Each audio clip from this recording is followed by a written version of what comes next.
कल्पना मुर्मू सोरेन आज विधानसभा की सदस्यता लेंगी। हेमंत सोरेन की पत्नी और गांडे की नवनिर्वाचित विधायक कल्पना सोरेन को झारखंड विधानसभा के अध्यक्ष रविंद्रनाथ महतो स्पीकर कक्ष में शपथ दिलाएंगे। बता दें कि कल्पना सोरेन ने बीजेपी के दिलीप वर्मा को हराया था और लोकसभा चुनाव 2024 के साथ ही गांडे विधानसभा का उपचुनाव भी हुआ था। अब इसे लेकर प्रदेश की राजनीति गर्मा चुकी है।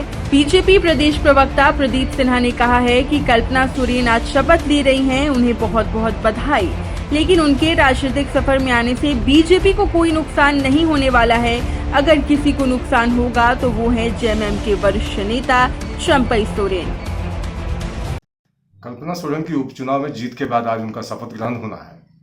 भारतीय जनता पार्टी यह मानती है कि झारखंड मुक्ति मोर्चा उनको संगठन में कोई पद दे या सरकार में कोई पद दे, इससे कोई विशेष फर्क नहीं पड़ने जा रहा है, क्योंकि 4.5 साल में इस सरकार ने किस तरह से जनभावनाओं को कुचला है वो जनता भी जानती है कि उनकी जो सपने थे उनको पूरा करने में सरकार ने कोई कदम नहीं उठाए, सरकार ने रुचि नहीं दिखाई। इसलिए कल्पना सोरेन के आ जाने से राजनीति में कोई परिवर्तन हो जाएगा ऐसा नहीं लगता। हाँ, झारखंड मुक्ति मोर्चा में जरूर शीर्ष पर कुछ परिवर्तन संभावित है। जिस तरह से झारखंड मुक्ति मोर्चा के लोग उत्साहित हैं कि हेमंत सोरेन के जेल जाने के बाद कल्पना सोरेन ने कमान संभाल लिया है, तो हो सकता है कि आने वाले दिनों में चंपई सोरेन को हटाकर कल्पना सोरेन को मुख्यमंत्री बना दिया जाए। तो ये खतरे की घंटी तो चंपई सोरेन के लिए है। वहीं जेएमएम के प्रदेश प्रवक्ता तनुज खत्री ने कहा है कि गांडे विधानसभा उपचुनाव जीतने के बाद कल्पना सोरेन विधानसभा में विधायक पद की शपथ लेने वाली हैं, जो कि निर्माता होता है। तनुज खत्री ने यह भी कहा है कि भारतीय जनता पार्टी को इंडिया ब्लॉक और झारखंड मुक्ति मोर्चा की काफी ज्यादा चिंता है। लोकसभा चुनाव में जनता ने बीजेपी को आधा हराया है, विधानसभा चुनाव में पूरी तरीके से जनता साफ कर देगी।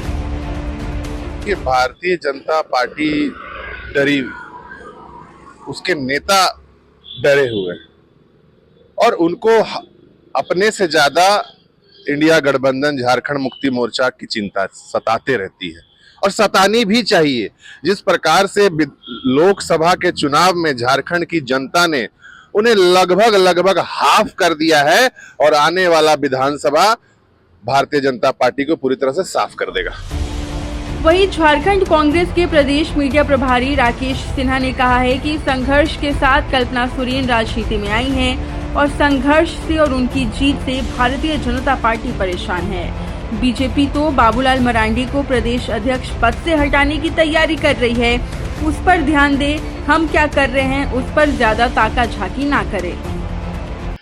देखिए, संघर्षों के पथ पे आगे बढ़ के जनता के आशीर्वाद से आदरणीय कल्पना सोरेन जी ने विधानसभा तक पहुंचने का काम किया है और स्वाभाविक तौर पे जब संघर्ष के पथ पे आदमी आगे बढ़ता है तो उसको राज्य के अंतिम व्यक्ति की समस्याओं को कैसे हम समाधान करें उसके प्रति उसकी जागरूकता होती है।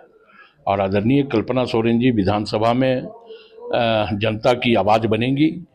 देखिए, तैयारी तो बाबूलाल जी को प्रदेश अध्यक्ष के पद से हटाने को है, वो अपनी बात करें, क्योंकि अब भारतीय जनता पार्टी के लोग अब वो हैं कि कौन बाथरूम में रेनकोट पहन के नहाता है, कौन सफारी पहन के नहाता है, उसका भी वो लोग ताक झांक करते हैं। तो हमारे अंदर ताक झांक करना बंद करें। और हमें लगता है कि जिस दिन से कल्पना सोरेन जी ने राजनीति में कदम रखा है उस दिन से भारतीय जनता पार्टी बेचैन है, पूरी तरह घबरा गई है। स्वाभाविक तौर पे वो हेमंत सोरेन की अर्धांगिनी है।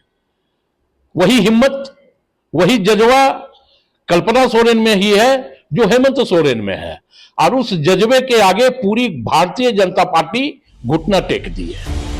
पूर्व सीएम हेमंत सोरेन के जेल जाने के बाद कल्पना सोरेन ने पार्टी, परिवार और सभी चीजों को लेकर जिम्मेवारी बखूबी निभाई। कल्पना सोरेन ने लोकसभा चुनाव 2024 में महागठबंधन के उम्मीदवारों के प्रचार अभियान की कमान भी संभाली और उन्होंने 151 से भी ज्यादा रैलियां की। साथ ही गांडे विधानसभा का उपचुनाव भी लड़ी। गठबंधन का प्रदर्शन भी इस बार बेहतर रहा। वो खुद भी चुनाव जीती और अब विधानसभा की सदस्यता की शपथ भी वो लेने जा रही हैं। रांची से वीडियो जर्नलिस्ट सुशील तिर्की के साथ सहयोगी पूजा की रिपोर्ट।